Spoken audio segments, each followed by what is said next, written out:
The sky over New Verona shimmered like liquid glass, a smear of blue and gold reflected from the planet's twin suns. Cargo ships drifted in and out of orbit, their metal hulls catching the light as they ferried goods between the colonies. Down below, in the industrial heart of District 11, the streets smelled of oil and rust. Wind howled between abandoned factories. Humans had mostly left this sector years ago, when automation replaced the last of the physical laborers. Only scavengers and the forgotten remained now, and one alien woman, discarded like refuse among the debris. Her name was Sarai. She was not human, though she looked close enough at a glance. Her skin had a faint silver hue, like moonlight poured over porcelain. Her eyes, wide and luminescent, shifted color depending on the light, from violet to soft gold. Once, her kind, the Lyrians, had been admired for their grace and intelligence. They were known as the diplomat species, brought in by human corporations to mediate interplanetary trade and teach empathy to machines. But that was before the Lyrian collapse, before the wars, before the propaganda that painted them as dangerous manipulators who could bend human minds with their voices. Now, Sarai was a fugitive, a slave cast aside when her usefulness expired. Part 1: The Discarded. The waste depot stank of acid and burnt plastic. Massive incinerator stacks belched gray smoke into the sky. A broken service bot dumped a pile of scrap metal onto the heap, and with it, the frail body of the alien woman. Sarai hit the ground hard, her wrists still bound by metal cuffs. Her breath came in shallow gasps. She had been decommissioned. To the corporation that had owned her, Dynacore Industries, she was nothing more than faulty merchandise. They had used her to negotiate contracts, to charm investors, to soften angry clients. But when the company was accused of emotional influence violations, they disposed of her quietly. A single order had been given to the cleanup crew: erase her existence. But instead of incinerating her, one guard took pity, or perhaps fear. He dumped her here, among the heaps of broken drones and corroded metal, hoping the city would finish what he could not. Sarai opened her eyes and saw nothing but ruin. "End of function," she whispered to herself, voice trembling. Her body ached, the silver tattoos that lined her skin flickering weakly like dying circuitry. End of function. But the universe did not allow her to die that easily. Part 2: The Human. 2 blocks away, Cal Rayner tightened the strap on his scavenging pack. He was 32, once an engineer, now a drifter who survived by pulling usable tech from the ruins of New Verona's industrial belt. He had no family left, not since the Martian flu took his wife and son 5 years ago. Since then, he had lived in the gray zone between law and survival, repairing scrap drones and selling them for food credits. That night, his scanner pinged an anomaly, an energy signature too refined to be a regular power cell. He followed it through the smog, past twisted metal and empty streets, until he reached the dump site. At first, he thought the shape in the debris was a broken android. But as he drew closer, he saw her chest rise and fall, faintly. "Hey!" He dropped to one knee, brushing aside the metal shards.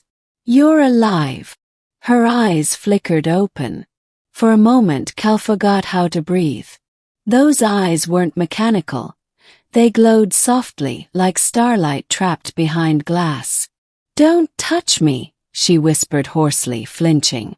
"They'll kill you if they find me." "Who?" Cal looked around, scanning the dark alley. "No one comes out here anymore." She didn't respond. She simply collapsed again, unconscious. Cal hesitated. He'd scavenged machines, not people. And especially not aliens. The Human Purity Act made harboring one a federal offense. But something about her condition, The bruises, the grime, the desperation gnawed at him. He pulled off his jacket and wrapped it around her. "Damn it," he muttered. "Guess I'm doing this." He lifted her and carried her through the rain, back to his hidden workshop. Part 3: The Shelter. Cal's workshop sat beneath an old rail bridge, a cavern of rusted consoles and flickering lights. He laid Sarai on a cot, cleaned the dirt from her face, and connected a power cell to the cuff on her wrist to stabilize her pulse. When she finally woke, she stared at the ceiling in silence. "Where am I?" "Safe," Cal said, leaning against a crate. "For now." She looked at him with suspicion. "You shouldn't have done this." "Yeah, I'm starting to realize that," he replied dryly. "But you were dying out there. I don't usually walk away from people who are still breathing." Her expression softened, but only slightly. "You don't even know what I am." Cal shrugged. "You're someone who needed help. That's enough." That answer seemed to disarm her. Over the next few days, Sarai regained strength. Cal brought her synthetic protein packs and fresh water. She spoke little, but he noticed the way she studied his workshop, eyes tracing each broken drone, each half-finished machine. One night, he found her fixing one of his scrappers, a small hovering bot he'd long given up on.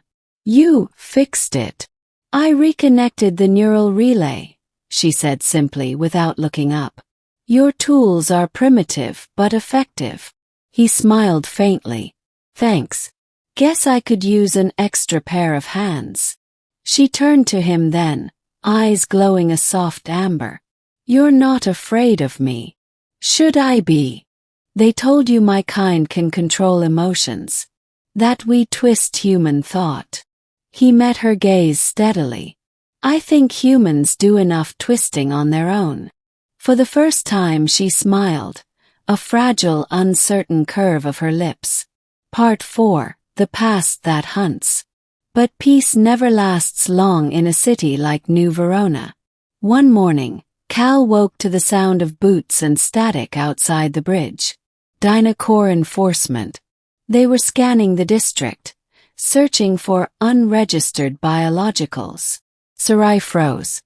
Her skin shimmered faintly, the glow of her markings dimming as she tried to suppress her energy signature. "They've found me." Cal grabbed a cloak from the wall. "No, they haven't, not yet. Come on." They slipped into the tunnels beneath the workshop, the same tunnels Cal used to move scrap undetected. But the deeper they went, the more Sarai faltered. The cuffs on her wrists were still active, draining her bioelectric field. "They track through the cuffs," she gasped. "If I stay near you, they'll find us both." Cal knelt beside her. "Then we get rid of them." He pulled a cutter from his belt, a plasma torch designed for welding drone armor. "Hold still." The metal hissed and melted away.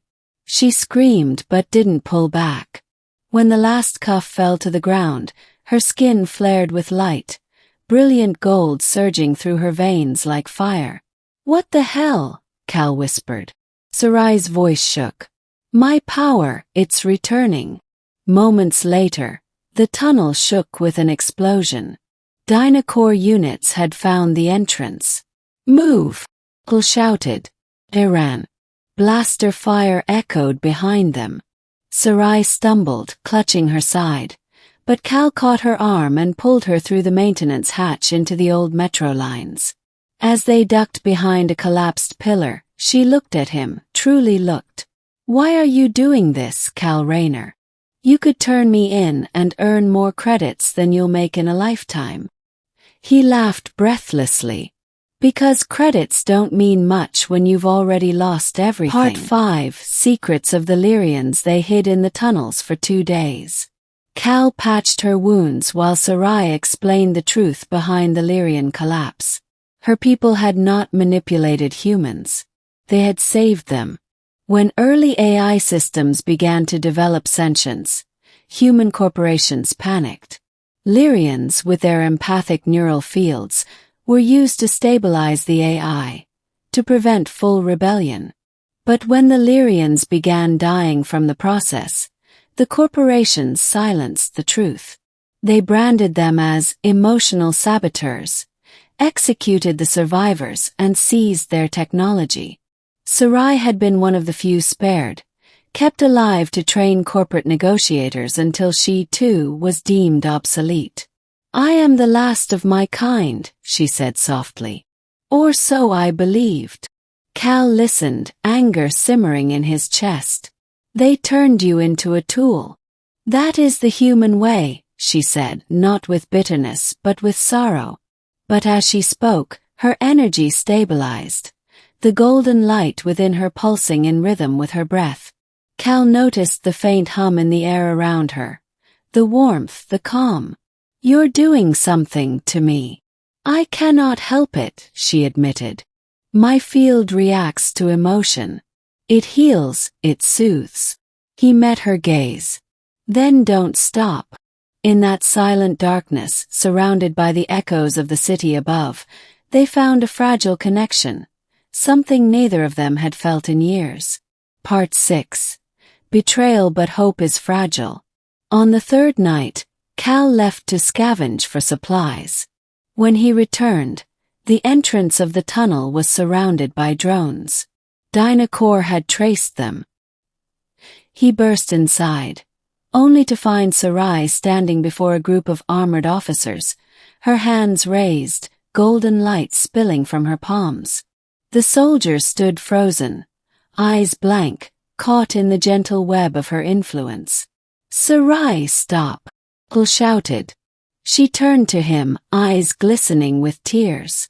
"If I don't, they'll kill you." He stepped closer. "They'll kill you. Don't give them what they want." Her voice trembled. "All I've ever done is run. Maybe if I surrender, they'll spare you." "Don't you dare believe that." The leader of the squad lifted his blaster. "Step away from the alien human." Cal moved in front of her. "You'll have to shoot me first." Second of silence. "Okay." Sarai unleashed a burst of energy, a wave of golden force that sent the soldiers sprawling. Cal grabbed her hand and pulled her into the tunnels. Explosions echoed behind them. When they finally reached the outer edge of the district, smoke rose from the metro ruins. "Where now?" she whispered. Cal looked to the distant horizon, where the industrial wasteland met the mountains. "Off-grid. There's a safe zone out there. We'll make it." But before they could move, a plasma bolt struck the ground beside them. Cal fell, clutching his side. Sarai screamed his name, kneeling beside him. Blood stained his jacket. "Guess I won't be walking far," he murmured. "Don't you dare," she said, pressing her glowing hands to his wound. Light flowed from her into him, knitting flesh and bone. But each pulse drained her strength. "Stop," he gasped. "You'll kill yourself." Her eyes dimmed. "Better me than you." When the glow faded, Cal's wound was gone, but Sarai collapsed beside him, unconscious once more. Part 7. The exodus. He carried her for miles through the wastelands until the city lights faded behind them. They reached the old observatory, a relic from the early colonization days, abandoned but still intact. There he built a shelter. Weeks passed. Sarai recovered slowly, though her powers were weaker. Cal scavenged solar panels, food replicators, anything he could find. They lived quietly, away from the world. Sometimes they talked beneath the stars, about her people, about his lost family, about the things they both wished they could change. "I used to think humans were monsters," she said one night, watching the horizon. "But maybe you're just lost." He smiled faintly. "Aren't we all?" But peace never stayed long. One morning, the observatory sensors detected a transmission, a faint Lyrian frequency. Sarai's eyes widened. "It's them," she whispered. "Others survived." The signal was weak, coming from deep space, a distress beacon. Cal looked at her. "You want to answer it?" "I have to," she said. "If they're alive, I can't abandon them." He hesitated. "If you broadcast, Dynacor will find you again." She met his gaze. "Then we'll make sure they don't." Together, they rerouted the old observatory dish, boosting the signal. Cal worked the controls while Sarai poured her remaining energy into the transmission. The air shimmered with light as the message pulsed into the void. "To any Lyrian survivors, this is Sarai of the 5th colony. You're not alone." Seconds later, a new signal answered.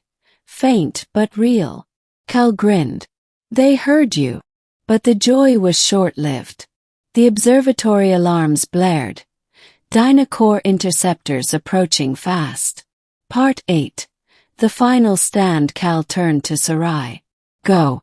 Take the transmitter and run." "I'm not leaving you." "You have to," he insisted. "You're their only hope." Tears welled in her eyes. "And you're mine." He cupped her face gently. "You gave me back something I thought I'd lost. Purpose. Now let me do the same for you." She nodded slowly, trembling. "I will find you again, Cal Rayner. Even across galaxies." He smiled. "I'll hold you to that." She vanished into the tunnels as Dynacor forces broke through the surface. Cal set the observatory's fusion core to overload. As the soldiers stormed in, he triggered the sequence. The explosion lit the night sky for miles. Far away, in the desert beyond New Verona, Sarai watched the fire bloom on the horizon. Her heart ached, but within that light she saw freedom. The transmission had gone through. Her people would come. Part 9. Epilogue. Months later, a sleek silver ship hovered over the wasteland. From its hatch stepped Sarai, her skin restored, her eyes bright once more. Beside her stood several other Lyrians, survivors who had answered her call. They looked upon the ruined city of New Verona, where humans still struggled in the shadow of their corporations. Sarai knelt beside a marker she had built from stone and metal, a memorial etched with one name. Cal Rayner, the human who offered shelter. Her voice was soft. "You taught me what it means to be seen, not as a weapon or a relic, but as a person." A Lyrian elder approached. "Will you leave this world behind?" Sarai looked to the stars, then back to the city. "No. He gave his life so I could live. I will honor that by helping them find their own light." As the ship rose into the dawn sky, Sarai watched the twin suns rise over New Verona, the city that had once thrown her away. Now she would return not as a victim, but as a beacon. For even among the ruins of humanity, compassion had survived. And that, she believed, was worth saving.